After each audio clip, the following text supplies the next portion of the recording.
सेपटे राज्य में मौसुमी वायु सक्रिय अच्छी प्रभाव में विभिन्न स्थान में हल्कारु मध्यम दंड वर्षा जारी रही आगक आहरी 5 दिन पर्यंत पाग एमिति मेघुआ रहा सहित हल्कारु मध्यम दंड वर्षा भी हो पारे किछि स्थान में प्रबल वर्षा होगा नहीं अनुमान करिछि आंचलिक पाणीपाग विज्ञान केन्द्र 5 तारिख में किंतु वर्षार परिमाण कमी पारे पुणी 6 रु 8 तारिख पर्यंत हल्कारु मध्यम दंड वर्षा हो पारे किछि स्थान में प्रबल रु अति प्रबल वर्षा हो पारे बोली आकलन करा जाउछि। गत 24 घंटा राज्य में अनेक स्थान में हल्का मध्यम वर्षा होगा सहित सर्वोत्तम वर्षा रेकर्ड करा जायतिला 63.4 सुंदरगढ़ जिले में। आगामी 5 दिन भी अनेक स्थान में हल्का मध्यम धरण वर्षा होगा सहित किसी काँ भाँ जगार प्रबल वर्षा होबार संभावना रही। आगामी 24 घंटा अनेक स्थान में हल्का मध्यम धरण वर्षा होगा सहित काँ भाँ जगार प्रबल वर्षा होबार संभावना रही। से डिस्ट्रिक्ट गुड़िक हेले सुंदरगढ़, झारसुगुड़ा, केउंझर, संबलपुर, अनुगुल, मयूरभंज, बरगढ़, देवगढ़, बलांगीर, कलाहांडी जिले में। आउ 5 तारिख काली अनेक स्थान में वर्षा हल्का मध्यम धरण वर्षा रहिबो किंतु प्रबल वर्षार संभावना बेसी नाही। आउ 6 तारिख रे भी वर्षा रहिबार संभावना रही। अनेक स्थान में हल्का मध्यम धरण वर्षा ता सहित प्रबल वर्षा रहिबार संभावना रही।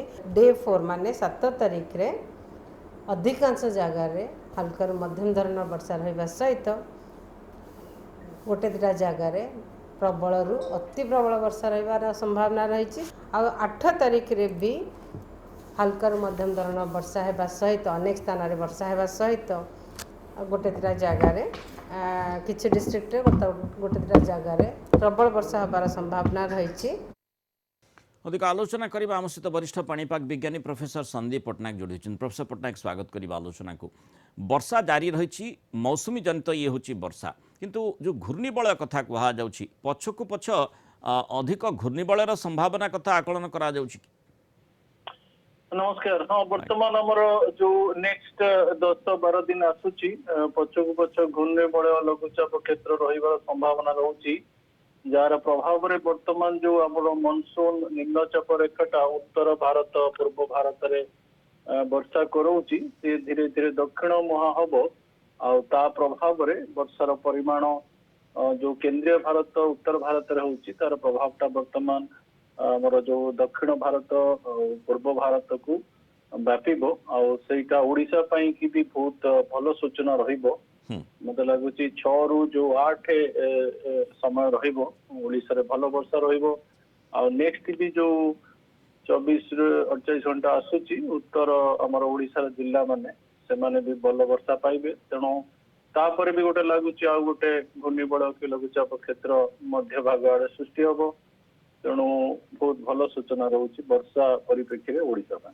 किंतु आमे देखुचे जे माने ये जो मौसुमी वर्षा बेसी आमे वर्तमान जहाँ सूचना भी आसुची उत्तर पूर्व भारत रे विशेषकर आसाम से बुड़ाणी उत्तर भारत में मध्य प्रबल वर्षा देखी अंततः ओडिशा परिप्रेक्षी जो मालकानगिर पाखरे मौसुमी अटकी रही बोली कहते ता परवर्ती समय ओडिशा को संपूर्ण भाव में भिजेवा कथा किंतु सेतेबेले पूरा गरम अनुभूत है आउे आमे जो आशा करुले सबु जगार समानुपातिक वर्षा हो पारे किंतु से प्रकार चित्र देखा मिलला नहीं।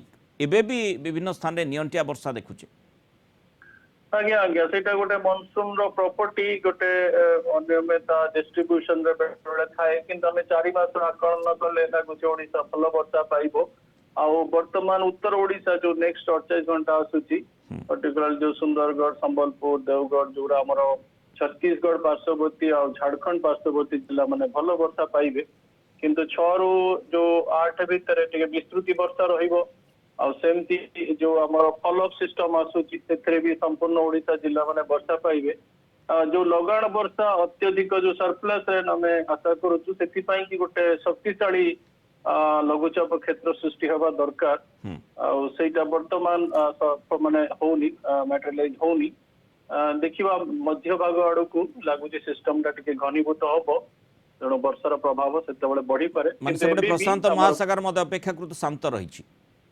आज्ञा आज्ञा वर्तमान लगुच मध्य भाग आड़े प्रशांत महासागर सक्रिय हम जहाँफल कि बंगोपसागर रे गोटे शक्तिशाली घूर्णिबड़ कि लघुचाप क्षेत्र सृष्टि होवर संभावना अच्छी तेणु ता प्रभाव में वर्षार परिमाण बढ़ किंतु वर्षा जहाँ भी वर्तमान संपूर्ण शुष्क अवस्था रही किछिटा जिला सब बेले वर्षा पाई पाई चलो। बहुत बहुत धन्यवाद प्रोफेसर संदीप पट्टनायक आलोचन आम सहित रही मतामत रखिथिबार।